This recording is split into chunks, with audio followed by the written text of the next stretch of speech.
Okay, joining us here on The New Normal to talk about all things COVID-19, Dr. Karina Marcoux, the Associate Vice President of Medical Affairs at Hartford Healthcare St. Vincent's Medical Center.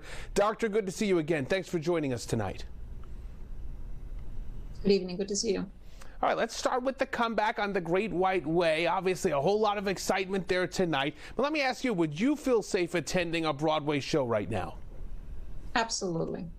So, in the context of the high vaccination rate and the infection rates and hospitalization plateauing, knowing that they have the precautions in place where people that are vaccinated, screening procedures, masks, avoiding the crowds, I think it's the right thing to do for us as a society. I think we like to interact with each other. We appreciate culture. So I think the timing is right. Yeah, and as you from all the people that were interviewed there, the excitement is palpable. There are so many people that are ready. Yes, absolutely. And it sure does seem like they have a lot of safeguards in place there. Now, you mentioned the excitement. We know there's a lot of tourists that make up a large portion of Broadway's audience. Is that something of a concern for theater goers in terms of the fact that you've got a lot of people traveling from all over the globe, really, to go to Broadway and be able to see a show?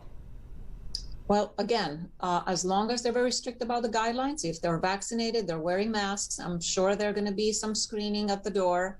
I think all the precautions in place make sense. I think again, they're very strict about the crowding in the area with the no intermission, with the way they allow food and stuff. So I think the precautions make sense, and it should be open to the people that fit that criteria. Certainly glad to have it back. No question there.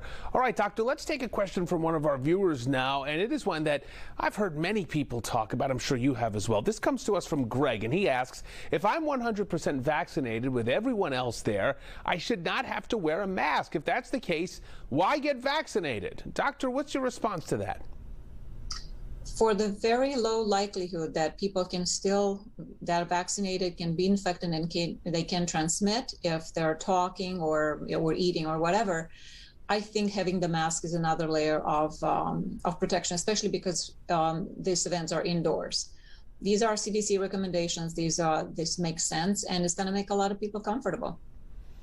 Okay, let's talk about today's court decision now that temporarily blocks New York's vaccine mandate for healthcare workers. I'm not going to ask you to comment on the case or the mandate, but we do want to know, have you heard from coworkers, those in the medical community, who say they just do not want to get this vaccine for one reason or another? The number is very small, and most people are choosing to be vaccinated, or they have exemptions based on, the usual human resources allowed exceptions, either medical or religious. But for the most part, the healthcare community understands that we have a responsibility to ourselves and the patients, and we need to either be vaccinated or wear the mask and go through the weekly testing, whatever policies and procedure we have in place. Okay, the state has a week to respond, so we'll see how that plays out, at least in New York anyway. Let's talk about COVID-19 booster shots. So much to get to here. Here's what we know right now about the booster shots. An FDA committee set to meet Friday to discuss whether a third dose of a COVID-19 vaccine is needed for the general public. Doctor, we've heard a lot about this. We know third doses are already approved for people with certain risk factors, but still, it seems like opinion, even within the medical community, very divided on this. Do you see these third doses being approved on a wider scale in the near future? It all depends on how the discussion is going to go on Friday, because it's very important to look at the clinical and epidemiological data. In the context of the number of infections and hospitalizations, knowing that the vaccines are highly efficient against serious disease, that panel will have to go through the discernment process of, is a booster needed now? Is it needed with the same dose or a smaller dose? Do we need to aim to vaccinate against the circulating strains and so forth? But I trust that the right people are involved in the process, and they have the important data that's needed to reach that conclusion.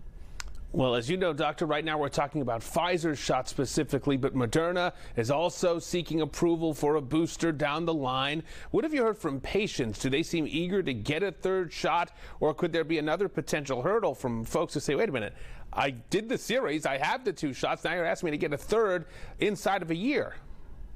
Like anything COVID related and vaccine related, you have the opinions across a large spectrum. Some people want to have it now, and as we know, some people went, they're crossing state borders to get vaccinated, outside of the current guidelines.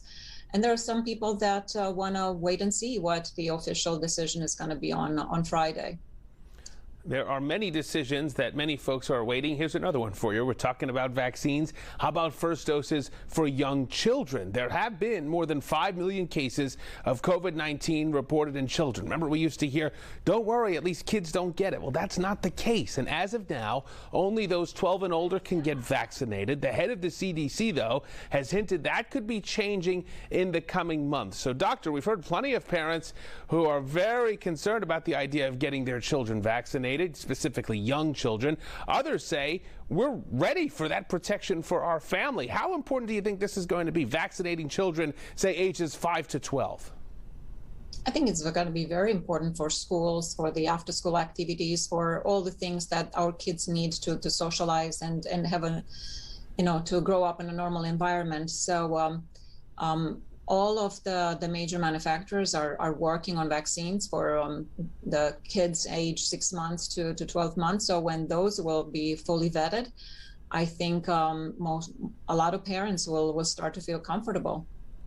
All right, we're going to see how this plays out along with so many aspects of all of this. Dr. Karina Marcoux, thank you for joining us tonight. Thank you for having me.